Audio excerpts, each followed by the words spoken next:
देखो जैन धर्म बच्चों, जैन धर्म क्या है, लगभग 2000 2500 कितना हुआ, 2000 प्लस 500 कितना हुआ बताओ बच्चे। 2000 रुपए लिए और 500 रुपए लिए, कितने रुपए हो गए टोटल आपके पास? 2500 रुपए। कितने हो गए? 2500 रुपए हो गए। तो देखो 2500 वर्ष पहले जो जैन धर्म के कौन थे, एक नहीं दो नहीं तीन नहीं 24 हुए। एक नहीं दो नहीं तीन नहीं चार नहीं, कितने कौन से? 24वें तीर्थंकर हुए वर्धमान। कौन हुए? वर्धमान महावीर। वर्धमान महावीर ने क्या किया, अपने विचारों का प्रसार किया। ये भी विचारक थे, ठीक है ना। इन्होंने क्या किया, अपने विचारों का प्रसार किया। वह वज्जी संघ, वज्जी संघ की बात करी थी ना कल, कौन सा संघ था? वज्जी संघ, वज्जी संघ के थे ये, ठीक है। और क्या थे? लिच्छवी कुल के थे। इनका कुल कैसा था? लिच्छवी।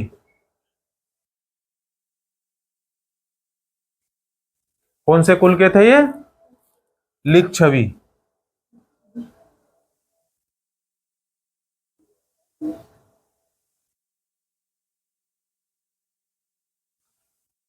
लिच्छवी कुल के थे। देखो छवि भी किसका, छवि है आपका नाम, छवि है ना। और कैसे थे? क्षत्रिय राजकुमार थे। कौन थे ये? क्षत्रिय राजकुमार। अब ये बताओ क्षत्रिय कौन हुआ करते थे? शासक हुआ करते थे ना। शासक कौन हुआ करते? क्षत्रिय। और 30 वर्ष की आयु में उन्होंने क्या किया, इन्होंने 30 वर्ष की आयु में अपना घर छोड़ दिया भाई। ये जब 30 साल के हुए तो इन्होंने अपना घर क्या है, छोड़ दिया और जंगल में रहने लगे। कहाँ रहने लगे? जंगल में रहने लगे। 12 वर्ष तक उन्होंने क्या की, कठिन एकांकी जीवन व्यतीत किया। मतलब बहुत ही, अरे डोंट डू दिस बच्चे, क्या किया उन्होंने? एकांकी मतलब अलग, और कहां पर? जंगल में। और कैसे? कठिन समय क्या किया, व्यतीत किया। कितने वर्ष? 12 वर्ष तक। जैसे राम जी को कितना वर्ष वनवास हुआ था? 14 वर्ष का। ऐसे ही वनवास कह सकते हैं इसको हम, ठीक है ना। तो इनका वनवास कितना था? 12 वर्ष इन्होंने क्या किया, अकेले जंगल में रहे। कठिन, बहुत ही कठिन, बहुत ही कठिन, खाने को भी न मिले जैसे, है ना। तो इसके बाद उन्हें क्या हुआ, ज्ञान प्राप्त हुआ। क्या हो गया इनको? ज्ञान प्राप्त हुआ। और उनकी शिक्षा क्या थी? बहुत सरल थी। क्या थी? बहुत सरल थी। सत्य जानने की इच्छा रखने वाले प्रत्येक स्त्री पुरुष को अपना घर छोड़ना पड़ता था। उनकी शिक्षा देखो एकदम सरल थी। किसकी? महावीर की। वर्धमान, जिनको वर्तमान में क्या है, वर्धमान, वर्धमान नाम था इनका, बाद में क्या है, महावीर कहलाए, ठीक है ना। क्लियर हुई बात। तो इनकी देखो शिक्षा सरल थी। क्या सरल थी? कि सत्य जानने की इच्छा रखने वाला प्रत्येक, चाहे वो स्त्री हो चाहे वो पुरुष हो, चाहे वो स्त्री हो चाहे वो पुरुष हो, अगर वो सत्य जानने की इच्छा रखता है, ठीक है ना, तो उसको क्या, अपना घर छोड़ना चाहिए। ऐसी शिक्षा थी किसकी? महावीर की। और बुद्ध की क्या शिक्षा थी? भाई दयालु बनो, और जानवरों से भी क्या है, जानवरों को भी, जानवरों के प्रति भी जो है सहानुभूति दिखाओ, ठीक है। और महावीर की क्या शिक्षा थी? कि अगर आपको सत्य जानना है, चाहे वो स्त्री हो चाहे वो पुरुष हो, उसे घर छोड़ना ही पड़ेगा। और उन्होंने अहिंसा के नियमों का जो है क्या, कड़ाई से पालन किया, बिल्कुल स्ट्रिक्ट। जैसे होता है ना, आपका पनिशमेंट मिलता है ना अगर आप लेट हो जाते हैं तो, नहीं मिलता है। तो अर्थात किसी भी जीव को ना तो क्या करें, कष्ट देना है, और ना ही उसकी हत्या करनी है। जैसे बुद्ध ने कहा, इन्होंने भी क्या किया, इन्होंने भी बिल्कुल सेम एक चीज है ना। क्या चीज है? कि भाई क्या करना है, नियमों का पालन करना है, और किसी भी जीव को ना तो कष्ट देना है और ना ही उसे मारना है, ठीक है ना, और ना ही उसकी हत्या करनी चाहिए। महावीर का कहना था सभी जीव जीना चाहते हैं। महावीर का क्या कहना था? सभी जीव जीना चाहते हैं और सभी के लिए जीवन प्रिय है। क्या है? सभी के लिए जीवन प्रिय है। और महावीर ने अपनी शिक्षा को किस भाषा में दिया? प्राकृत भाषा में दिया। किस भाषा में दिया? प्राकृत भाषा में दिया। कौन सी भाषा? और बुद्ध ने भी प्राकृत भाषा में दिया था ना। क्यों? क्योंकि उस समय क्या थी, प्राकृत भाषा आम भाषा थी। और सबसे पहले प्राकृत भाषा को पढ़ने वाला व्यक्ति कौन था? 1837 में पढ़ी गई जेम्स प्रिंसेप द्वारा। 1835 से पहले 1837 से पहले ये भाषा कोई पढ़ नहीं सकता था वर्तमान में। 1837 में पहले व्यक्ति हुए जेम्स प्रिंसेप, उन्होंने इस भाषा को डिकोड किया, प्राकृत भाषा को, तभी हम जान पाए। क्लियर हो गई बात, समझ पाए बच्चे? अब देखो क्या हुआ, इनका कहना क्या था कि सभी जीव जीना चाहते हैं, सभी के लिए क्या है, जीवन प्रिय है, और महावीर ने अपनी शिक्षा किस भाषा में दी, प्राकृत भाषा में दी। यही कारण है कि साधारण जन भी उनके तथा उनके अनुयायियों की शिक्षा को समझ सकें। बुद्ध का भी बिल्कुल सेम वही था कि भाई प्राकृत भाषा में इसलिए दी क्योंकि सभी लोग जान पाए, सब समझ पाए। और देश में अलग अलग हिस्सों में प्राकृत भाषा को जो है अलग अलग रूप में प्रचलित थी। प्राकृत भाषा हर देश में क्या थी, अलग अलग देश में भाई अलग अलग रूप से जो है क्या थी, प्रचलित थी। प्रचलन क्षेत्र के आधार पर उनके अलग अलग नाम थे, जैसे कि मगध में बोली जाने वाली क्या थी, प्राकृत मागधी। मगध क्षेत्र था ना, वहां के शासक बड़े शक्तिशाली थे। कौन सा शासक था मगध का, बिंबुसार। और दूसरा कौन सा था, अज्ञात शत्रु। कौन सा था, बड़े शक्तिशाली थे। तो प्राकृत भाषा क्या अलग अलग क्षेत्र में जो है वहां के आधार पर बोली जाती है, जैसे कि मगध में प्राकृत मागधी। और जैन नाम से जाने गए महावीर के अनुयायियों को जो है क्या है, भोजन के लिए भी जो है क्या करना पड़ता था, भिक्षा मांगकर सादा जीवन व्यतीत करना पड़ता था। भिक्षा मांगनी, भीख मांगनी, साधारण जीवन क्या करना, व्यतीत करना। पूरी ईमानदारी से जो है क्या, पूरी ईमानदारी से ईमानदार होना पड़ता था, तथा चोरी ना करने की उन्हें सख्त हिदायत थी। चोरी नहीं कर सकते भाई, ठीक है ना, क्या नहीं कर सकते, चोरी नहीं कर सकते, बिल्कुल भी चोरी नहीं कर सकते बस, बिल्कुल भी। उन्हें ब्रह्मचर्य का पालन करना होता था। किसका पालन करना होता था, ब्रह्मचर्य का। और पुरुषों को वस्त्रों सहित सब कुछ त्याग देना पड़ता था। सिंपल, एकदम साधारण जीवन। बस एक जो है क्या करना, अब ठंड, अगर ठंड भी है तो सिर्फ एक बोरी लपेटनी है। समझ गए बात को, क्लियर हुई बच्चों बात? तो अधिकांश व्यक्तियों के लिए ऐसे कड़े नियम का पालन करना बहुत कठिन था। भाई नियम इतने कठिन थे ना कि बहुत ही कठिन थे। तो फिर भी हजारों व्यक्तियों ने इन्हें जो इस नई जीवन शैली को जो है क्या है, सीखने के लिए जो है अपने घरों को छोड़ दिया। देखो एक जीवन शैली तो है कि कुछ नहीं, बस साधारण जीवन जीना है, जंगल में जाके रहना है, भीख मांग के खाना है, तो एक अलग जीवन जीने की शैली हो गई, ठीक है ना। फिर भी देखो कठिन थी, नियम कठिन थे, झूठ नहीं बोलना, जानवरों को नहीं मारना, ठीक। लेकिन फिर भी कई लोगों ने, अधिकांश लोगों ने क्या किया, इस जीवन शैली को जो है ना, जीवन शैली को करने के लिए अपना घर क्या कर दिया, त्याग कर दिया। क्लियर हुई बात? और कई ने अपने घरों पर ही रहकर भिक्षु भिक्षुणी बने और भोजन को प्रदान कर उनकी सहायता करते रहे। देखो क्या हुआ, कई लोगों ने तो जो है घर परिवार छोड़ दिया, और कई लोग क्या हुआ, घर में ही रहकर भी जो है ना इस चीज का पालन कर, भाई थोड़ा बहुत जितना पालन कर सकते हैं कर रहे थे, ठीक है ना। लेकिन क्या करते थे, लोगों को भोजन प्रदान कर उनकी सहायता करते रहे। भाई लोगों क्या करते थे, भोजन प्रदान करते थे, भाई आओ आप भोजन करो हमारे यहाँ, ठीक है ना, भोजन पर। तो उनको भिक्षु और भिक्षुणी कहा गया। क्या कहा गया, भिक्षु और भिक्षुणी। मुख्यतः व्यापारियों ने जैन धर्म का समर्थन किया। अब देखो जैन जैन धर्म के जो लोग होते हैं ना, बहुत बड़े बड़े अच्छे व्यापारी होते हैं, व्यापार का उन्होंने बहुत समर्थन दिया। जैन धर्म में जो है व्यापारी बहुत अच्छे अच्छे, एक से एक व्यापारी पढ़े हैं जैन धर्म में, ठीक है ना। तो मुख्यतः व्यापारियों ने क्या किया, जैन धर्म का समर्थन किया। इसीलिए जो है आज भी देखेंगे ना आप, जैन धर्म के लोग बहुत बड़े बड़े बड़े कलाकार व्यापारी होते हैं। किसानों के लिए इन नियमों का पालन करना देखो अत्यंत कठिन था। किसानों के लिए क्या था, कठिन था। क्यों क्यों कठिन था, देखो क्योंकि वे फसल की रक्षा करने के लिए क्या करते थे, उन्हें कीड़े मकोड़ों को मारना पड़ता था। नहीं, छोटे बच्चे छोटे झुंड को चराते थे, और बड़े व्यक्ति व्यक्ति बड़े झुंडों को चराते थे, बच्चे छोटे झुंडों को चराते थे, और दोनों स्त्री पुरुष मिलकर गाय का सफाई का और दूध निकालने का काम किया करते थे, ठीक है ना। और फसल की रखवाली कौन किया करता था, बच्चे किया करते थे। तो इन सब चीजों के लिए क्या, जानवरों को मारना पीटना पड़ता था। तो क्या करते थे, किसान इन नियमों का जो पालन नहीं कर पाते थे। क्लियर होगी बात? क्या है, किसान लोगों को जो इन चीजों का पालन करना बहुत ही कठिन था। और बाद की सदियों में जैन धर्म उत्तर भारत के कई हिस्सों के साथ साथ गुजरात, तमिलनाडु और कर्नाटक में भी फैल गया। कहां पर फैल गया, गुजरात, कर्नाटक और तमिलनाडु, तमिलनाडु तक भी फैल गया। क्या, कौन सा धर्म? जैन धर्म। क्लियर होगी बात। महावीर तथा उनके अनुयायियों की शिक्षा कई शताब्दियों तक मौखिक रूप से रही। अब ये देखो, आपका एग्जाम होता है ना मौखिक, मौखिक एग्जाम भी होता है ना, नहीं होता? एक तो लिखित एग्जाम होता है। लिखित एग्जाम में क्या करते हैं, हमें प्रश्न मिलते हैं और हम उनके उत्तर लिखते हैं। मौखिक परीक्षा में क्या होता है, मौखिक रूप से जो है अध्यापक आपसे प्रश्न पूछता है और आप मौखिक रूप से उसका क्या करते हैं, उत्तर देते हैं, आंसर देते हैं ना। क्लियर होगी बात, समझ पाए बात को? तो देखो क्या है, उनकी शिक्षाएं कई शताब्दियों तक क्या रही, मौखिक रूप से थी।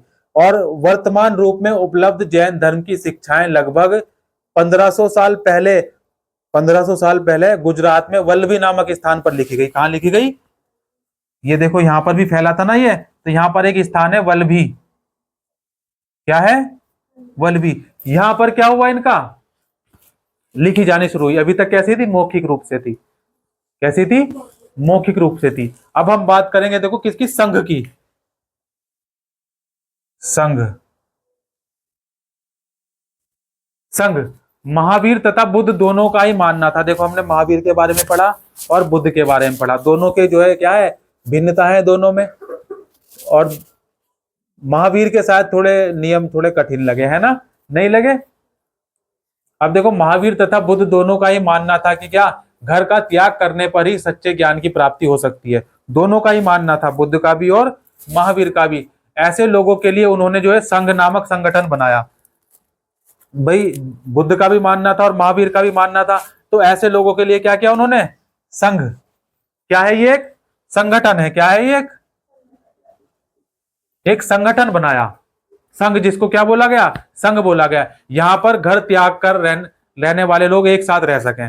जहां पर जो है क्या, घर जिसने त्याग दिया तो वो जो लोग हैं वो एक साथ रह सके, ठीक है ना, उसको क्या कहा गया, संघ कहा गया। और संघ में रहने वाले बौद्ध भिक्षुओं के लिए जो है बनाए गए नियम, जो नियम थे ना अभी तक देखो जो नियम थे, उन नियमों को क्या कहा गया, विनय पिटक। विनय दिख रहा है बच्चे बोर्ड में, विनय पिटक। अब देखो विनय पिटक क्या है, पुस्तक है। क्या है ये, एक ग्रंथ है। क्या है, ग्रंथ है। इस ग्रंथ में लिखे हुए हैं क्या, नियम। इस ग्रंथ में क्या लिखे हुए हैं, नियम लिखे हुए हैं कि कैसे क्या करना है। कौन आ रहा है, क्या लिखे हुए हैं इसमें, नियम लिखे हुए हैं। किसके, बौद्ध भिक्षुओं के लिए बनाए गए जो नियम थे वो इसमें लिखे हुए हैं। अभी तक कैसे थे, मौखिक थे, नहीं थे। और विनय पिटक से हमें पता चलता है कि संघ में पुरुषों और स्त्रियों के रहने की जो है क्या थी, अलग अलग व्यवस्था थी। क्या हो रहा है, अलग अलग व्यवस्था थी। कैसी व्यवस्था थी, अलग अलग। डांस करके दिखाओ, जल्दी दिखाओ डांस करके। नाच मेरी बुलबुल तुझे पैसा मिलेगा। देखो क्या था, विनय पिटक में क्या था भाई, पुरुषों और स्त्री के जो है रहने के लिए क्या थी, अलग अलग व्यवस्था थी इस संघ में। ठीक, छात्रावास देखा है ना आपने अपने, देखना छात्रा आपके वहां पर लड़की भी है कोई जो ब्लाइंड है, सिर्फ लड़के लड़के हैं, लड़की भी है ना। तो देखो उनकी रहने की व्यवस्था, उनकी रहने की व्यवस्था क्या होगी, अलग अलग होगी। ऐसे ही जो है विनय पिटक में भी क्या दिया गया है, उनकी रहने की, पुरुष की और स्त्रियों की रहने की व्यवस्था क्या थी, अलग अलग थी। हालांकि संघ में प्रवेश करने के लिए बच्चों को अपने माता पिता से, बच्चे भी देखो रह सकते थे इस संघ में अपना परिवार छोड़ के, लेकिन क्या है, कंडीशन क्या थी कि बच्चों को अपने माता पिता से और दासों को अपने स्वामी से, दास हुआ करते थे ना, तो दास को अपने स्वामी से जो उसका मालिक होगा उससे, राजा के यहाँ काम करने वाले लोगों को जो है ना राजा से। अब क्योंकि लोग तो देखो कुछ लोग ऐसे थे जो राजा के यहाँ काम करते थे, कुछ लोग दास थे, ठीक, और कुछ माता पिता थे उनके, भाई माता पिता जो थे उनके बच्चे भी रहना, बच्चे भी रह सकते थे इस संघ में, दासों के बच्चे भी रह सकते थे। और दासों के कौन होंगे, अब स्वामी होंगे। और राजा के यहाँ काम करने वाले राजा से, तथा कर्मकारों को अपने देनदारों से अनुमति लेनी पड़ती थी। सिर्फ क्या लेनी पड़ती थी, अनुमति लेनी पड़ती थी संघ में जाने के लिए। भाई बच्चे अगर लेंगे बच्चे तो माता पिता से अनुमति लेनी पड़ेगी, ठीक है ना। और अगर दास लेंगे तो अपने मालिक से भाई अनुमति लेनी पड़ेगी कि हम जो है संघ में क्या कर रहे हैं, संघ में हम जो है क्या कर रहे हैं, ज्वाइन कर रहे हैं संघ को, और हमें जो है अनुमति दी जाए। कर्मगार अपने देनदारों से अनुमति लेनी पड़ती थी उसको। ये कंडीशन थी भाई, ठीक है ना। क्या थी ये, नियम था, बहुत सख्त नियम था। और एक स्त्री को इसके लिए अपने पति से अनुमति लेनी पड़ती थी। अगर कोई स्त्री भी जो है ना संघ में रहना चाहे तो अपने पति से उसको क्या अनुमति लेनी पड़ती थी। और संघ में प्रवेश करने वाले स्त्री पुरुष बहुत सादा जीवन जीते थे भाई। जो संघ में आ गया ना वो सादा जीवन जिएगा, बहुत ही सादा, एकदम साधारण। ठीक है। वे अपना अधिकांश समय ध्यान करने में बिताते थे। कैसे? ध्यान करने में। ध्यान करना योगा होता है ना, योगा। योगा अलग चीज है, ध्यान करना अलग चीज है। देखो ध्यान करने में भी क्या है, बहुत सारी क्रियाएं होती है। क्या होती है? जैसे त्राटक क्रिया होगी। त्राटक क्रिया में क्या होता है, हम रोशनी को जो है एक ही बिल्कुल बिना पलक झपकाए जो है ना समय तक जो है क्या अभ्यास कर सकते हैं देखने का, उसको बोलते हैं त्राटक क्रिया। तो ऐसी क्रियाएं होती हैं और ध्यान होता है। तो अधिकांश समय जो है ध्यान करने में बिताया करते थे। और दिन के समय में जो है निश्चित समय में वे शहरों तथा गाँव में जाकर क्या करते थे? भीख मांगा करते थे। क्या मांगा करते थे? भीख मांगा करता थे। कैसे है?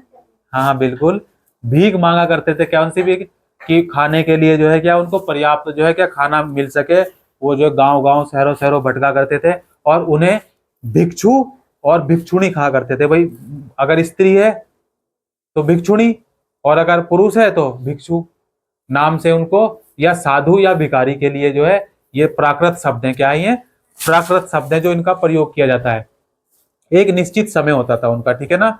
और वे आम लोगों को शिक्षा देते थे और साथ ही एक दूसरे की सहायता भी करते थे। भाई आम लोगों को क्या करते? शिक्षा देनी कि भाई जानवरों को नहीं मारना है, ऐसा नहीं करना है, वैसा नहीं करना है। ज्ञान बांटते रहते थे और भीख मांगते रहते थे, भीख मांग के खाना खाते थे। और लोगों की क्या है, एक दूसरे की सहायता किया करते थे। और किसी तरह की आपसी लड़ाई का निपटारा वे जो है ना प्रायः क्या है, बैठक करके क्या करते थे, मीटिंग। अगर प्रायः देखो क्या होता था, आपसी लड़ाई हो गई उनमें, क्योंकि अब कितना एक संघ में जो है स्त्री भी होंगे, पुरुष भी होंगे, बच्चे भी होंगे, दास भी होंगे, दासी भी होंगे, तो एक कम्युनिटी हो गई, ठीक है ना। तो अब इसमें झगड़ा भी होगा, बात कहा सुनी भी होगी। तो अगर कोई आपसी लड़ाई हो जाती थी, विवाद हो जाता था, तो क्या करते थे आपस में प्रायः बैठ के ना बैठक करके वो जो है निपटारा किया करते थे। ये नहीं कि पुलिस में जाके रिपोर्ट लिखवा दी, सिर फोड़ दिया किसी का तो एफआईआर करवा दी, ठीक है ना, गोली मार दी, ऐसा नहीं करते थे, ठीक है ना। वो आपस में बैठ के ही चर्चा किया करते थे। और संघ में प्रवेश लेने वालों में जो है ब्राह्मण, क्षत्रिय, व्यापारी, मजदूर, नाई, गणिकाएं तथा दास शामिल थे। देखो सभी लोग जो है क्या थे, सभी लोग इसमें शामिल थे और शामिल हो सकते थे और शामिल हुए भी। और इनमें से कई लोगों ने बुद्ध की शिक्षाओं के विषय में लिखा। इनमें से जो कई लोग ऐसे थे जिन्होंने क्या किया, बुद्ध की शिक्षा के बारे में लिखा। और कुछ लोगों ने संघ में अपने जीवन के विषय में सुंदर कविताएं भी रची। अपने जीवन के बारे में सुंदर क्या करी, कविताएं भी रची। अब देखो संघ समझ पाए आप, क्लियर हो गया संघ, कोई दिक्कत? अब ऐसी है विहार। हमने स्टार्टिंग में बच्चे पढ़ा था कि शिलालेख और तामपत्र मंदिर और विहारों में से मिले, नहीं पढ़ा था ना, मंदिर और विहारों में से मिले। अब ये क्या है, ये विहार है, ठीक है ना। संघ है, संघ है तो मंदिर भी होंगे, क्लियर हो गए, तो वहीं से ये मिले। अब देखो विहार क्या होता है, जैन धर्म तथा बौद्ध धर्म। भिक्षु पूरे साल एक स्थान से दूसरे स्थान घूमते रहते और उपदेश दिया करते थे। क्या करते थे वो, जैन धर्म वाले भी बौद्ध धर्म वाले भी एक स्थान से दूसरे स्थान पर घुमा करते थे और क्या करते थे, उपदेश दिया करते थे। केवल वर्षा ऋतु में, बारिश के समय में, बरसात के समय में जब यात्रा करना कठिन होता था तो वे एक स्थान पर ही जो है क्या निवास किया करते थे, ठीक है ना। क्या करते थे वो, भाई बरसात के समय में एक ही स्थान पर निवास किया करते थे, क्योंकि पैदल ही घुमा करते थे, अब गाड़ी घोड़ा हवाई जहाज तो था नहीं। ऐसे समय में वे अपने अनुयायियों द्वारा उद्यानों में बनाए गए अस्थायी निवासों में अथवा पहाड़ी क्षेत्रों में प्राकृतिक गुफाओं में रहते थे। प्राकृतिक पत्थर की गुफा होती है ना, पहाड़ों में क्या होंगी, गुफा ही होंगी। अब वहां महल तो होगा नहीं, तो कि आप पता लगा ताजमहल मिल गया, पहाड़ में गए वहां ताजमहल बना बनाया मिल गया, ऐसा तो नहीं होगा ना। पहाड़ों में क्या प्राकृतिक गुफाएं होंगी। कुछ गुफाएं जो है काट के, चट्टानों को काट के बनाई गई, ठीक है ना। जैसे मध्य प्रदेश की भीमबेटका के बारे में पढ़ा हमने, वो क्या गुफा ही तो है, ठीक है, क्या है, गुफा ही है। तो केवल वर्षा ऋतु में यात्रा करना क्या था, कठिन था। इसी वजह से ये लोग जो क्या किया करते थे, उद्यान बनाए गए काट काट कर और अस्थायी निवास बनाए गए, प्राकृतिक गुफाओं में जो रहा करते थे बरसात के समय में। और जैसे जैसे समय बीतता गया, भिक्षु और भिक्षुणियों ने क्या किया, स्वयं तथा उनके समर्थकों ने अधिक से अधिक स्थायी शरणा स्थल को की आवश्यकता को क्या कर दिया, अनुभव किया और उसको पूरा किया। कहने का मतलब है, अब जब संख्या बढ़ने लग गई, लोग इसमें संघ में जुड़ने लग गए, अब बढ़ने लग गई तो समर्थक हो गए अधिक, तो फिर उन्होंने क्या किया, स्थायी, ये जो अभी तक अस्थायी गुफाएं थी इनको क्या स्थायी बनाना शुरू कर दिया, शरण स्थल। कि जब ये विचारक जो है घूमा करेंगे, भ्रमण किया करेंगे और क्या किया करेंगे, उपदेश देते हैं। तो उस समय क्या है, बरसात के समय में रुकते हैं, तो अस्थायी थी। फिर धीरे धीरे जैसे लोगों की संख्या बढ़ती चली गई तो ये क्या हो गया, स्थायी हो गए शरण स्थल, जहां पर शरण लेते हैं। ये बरसात में क्या करें, शरण लिया और एक ही जगह कुछ दिनों तक रुके, उसको बोले क्या, उसको क्या बोला गया, शरणास्थल। और तब कई शरणास्थल बनाए गए जिन्हें क्या कहा गया, विहार कहा गया। क्या कहा गया, विहार। आरंभिक विहार लकड़ी के बनाए गए, जो शुरू के थे वो कैसे बनाए गए, लकड़ी के बनाए गए, तथा बाद में इनके निर्माण ईंटों का भी प्रयोग होने लगा। इनके निर्माण में देखो शुरू शुरू में तो किससे बनाए गए, लकड़ी से बनाए गए, लेकिन बाद में ईंटों का प्रयोग होने लगा। पश्चिम भारत में विशेषकर कुछ विहार पहाड़ियों को खोदकर बनाए गए। पश्चिम बिहार में कैसे बनाए गए, पहाड़ियों को खोदकर। जैसे मध्य प्रदेश की भीमबेटका गुफा पढ़ी ना हमने, देखना आप डायग्राम किताब में आपकी होगा, मध्य प्रदेश की भीमबेटका गुफा। तो पश्चिम भारत में विशेषकर बिहार को कैसा बनाया गया, पहाड़ी को खोदकर बनाया गया। और प्रायः किसी धनी व्यापारी, राजा अथवा भूस्वामी द्वारा दान में दी गई भूमि पर बिहार का निर्माण किया जाता था। ये जो बिहार का निर्माण किया जाता था, किस पर किया जाता था, जो दान में दी गई भूमि थी। क्यों, क्योंकि देखो बौद्ध धर्म का भी और जैन धर्म का भी विस्तार जो है क्या, जोर शोरों पर लबालब चल रहा था, लबालब हो रहा था एकदम, ठीक है ना। तो लोगों ने बहुत दान किया, जमीनें दान की, तो वैसे वैसे क्या है, विस्तार, डेवलपमेंट होता चला गया। क्या होता चला गया, डेवलपमेंट होता चला गया। और प्रायः कौन, धनी व्यापारी, राजा, भूस्वामी दान दिया करते थे भूमि, उसमें बिहार का निर्माण किया करते थे। और स्थान, ये चीज आज भी है। ये चीज देखो आप हरिद्वार में नोट करना, लोग आते हैं बड़ी संख्या में, जो क्या करते हैं, दान देते हैं, आश्रम बनवाते हैं, संतों को भंडारा करवाते हैं, संतों के लिए दान देते हैं। हमारी देव भूमि उत्तराखंड में ऐसा होता है ना, देखा अपने भंडारे चलते हैं। तो आज भी लोग क्या करते हैं, अब भंडारा को बड़े बड़े लोग करवाते हैं भंडारा, ठीक। और भंडारा छोटे भी हो सकते हैं, आप भी करा सकते हैं भंडारा। कैसे, अब भंडारा ये थोड़ी ना बड़ा, भंडारा क्या होता है भाई, आपने एक मुट्ठी ली, चाय की, आटे की और चीनी की, मिलाया और चींटियों को खिला दिया, हो गया भंडारा। नहीं, तो क्या होता था, देखो अब स्थानीय जो व्यक्ति थे, भिक्षु और भिक्षुणियों के द्वारा क्या क्या क्या भोजन, अब संघ में तो भोजन भी तो चाहिए ना, तो क्या भोजन चाहिए, वस्त्र चाहिए, दवाइयां चाहिए, नहीं चाहिए। अब कुछ लोग ऐसे होंगे भाई, बीमार भी पड़ते होंगे। अब इस संघ में जो रहते थे अलग ही अलग रहते थे, अब इनमें को बीमार भी पड़ते होंगे, कपड़े भी चाहिए, वस्त्र भी चाहिए, खाना भी चाहिए, दवाई भी चाहिए। तो अब देखो क्या हुआ, जिसके बदले में ये भिक्षु भिक्षुणी को जो है ना लोग शिक्षा देते थे, उसके बदले में लोग क्या लाते थे भाई, भोजन लिया है, वस्त्र लिया है, दवाई लिया है। इन्होंने उपदेश दे रहे थे ये, तो लोग इनके पास उपदेश सुनते थे और इनको जो है भोजन, वस्त्र, दवाइयां आदि लेकर जो इनके लिए आते थे। क्लियर हो गई बात, समझ पाए बात को। और आगे आने वाली शताब्दियों में बौद्ध धर्म उपमहाद्वीप के विभिन्न हिस्सों के साथ साथ बाहरी क्षेत्रों में भी फैलता चला गया। देखो हमने क्या की, उपमहाद्वीप के एक हिस्से से दूसरे हिस्से पर क्या हमेशा यात्रा करते रहे हम, तो ऐसे ही बौद्ध धर्म भी और जैन धर्म में क्या हुआ, आने वाली शताब्दियों में बौद्ध धर्म उपमहाद्वीप के विभिन्न हिस्सों के साथ साथ बाहरी क्षेत्रों में भी जो है क्या हुआ, फैल गया। अब देखो आश्रम व्यवस्था क्या होती है, आश्रम व्यवस्था, हम जो है आश्रम व्यवस्था के बारे में बात करें, कौन सी व्यवस्था होगी, आश्रम। आज देखो क्या था, नए विचार थे ना, व्यवस्था कैसे लिखेंगे बच्चों, व्यवस्था लिख के दिखाओ, आश्रम व्यवस्था कैसे लिखेंगे बताओ, अच्छा लिख के दिखाओ।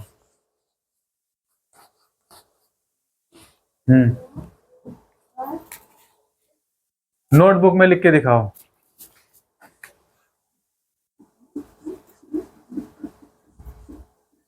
ऐसे लिखेंगे, सच बताओ, ऐसे लिखेंगे भाई, व्यवस्था सही है, सही लिखा मैंने। चलिए देखिए आश्रम व्यवस्था क्या होती है। अब देखो हमारे देवभूमि उत्तराखंड हरिद्वार की अगर हम बात करें, भोले की नगरी, कौन सी नगरी है, भोले बाबा की नगरी है हरिद्वार। अब देखो यहाँ पर आश्रम देखे आपने, लेकिन ये आश्रम अलग है, गृहस्थ। देखो क्या होता है, जैन धर्म और बौद्ध धर्म में जिस समय लोकप्रिय हो रहे थे भाई, जैन धर्म भी और बौद्ध धर्म भी जिस समय क्या हो रहा था, लोकप्रिय हो रहे थे, लगभग उसी समय ब्राह्मणों ने क्या की, आश्रम व्यवस्था को विकास किया। अब देखो ब्राह्मणों ने क्या किया, पुरोहितों ने 4 वर्णों में विभाजित किया था, 4 वर्णों में विभाजित किया। अब दूसरी क्या किया उन्होंने, ब्राह्मणों ने एक आश्रम व्यवस्था का विकास किया। किसका विकास किया, ब्राह्मणों ने आश्रम व्यवस्था का विकास किया। यह आश्रम शब्द का तात्पर्य है लोगों द्वारा रहने तथा ध्यान करने के लिए प्रयोग में आने वाले स्थान। भाई लोग क्या करें, लोगों के रहने के लिए और ध्यान करने के लिए जो स्थान है उसको कहा गया क्या, आश्रम व्यवस्था। बल्कि इसका तात्पर्य जीवन के एक चरण से है। किससे है, जीवन के एक चरण से है। ब्रह्मचर्य, ब्रह्मचर्य हो गया, गृहस्थ हो गया, वानप्रस्थ हो गया और सन्यास, ये क्या है, आश्रम है। क्या है ये, ब्रह्मचर्य, गृहस्थ, वानप्रस्थ और सन्यास, 4 आश्रमों की व्यवस्था की गई। ब्राह्मणों ने क्या की, 4 आश्रमों की व्यवस्था की। कौन कौन से, ब्रह्मचर्य, गृहस्थ, वानप्रस्थ, सन्यास, 4 व्यवस्था हो गई। और जनों की व्यवस्था भी, गणों की व्यवस्था भी कितनी, 4 तरीके से की थी। अब देखो ये चरण क्या है। ब्रह्मचर्य के अंतर्गत ब्राह्मण, क्षत्रिय और वैश्य से अपेक्षा की जाती थी क्या, कि इस चरण के दौरान वे सादा जीवन बिताकर वेदों का अध्ययन करें। सादा जीवन बिताएं और क्या करें, वेदों का अध्ययन करें। और गृहस्थ आश्रम के अंतर्गत क्या था, उन्हें विवाह करना था। गृहस्थ आश्रम में क्या था, विवाह करें और गृहस्थ के रूप में रहना जो है क्या होता था। और वानप्रस्थ के अंतर्गत उन्हें जंगल में रहकर साधना करनी होती थी। समझ पाए।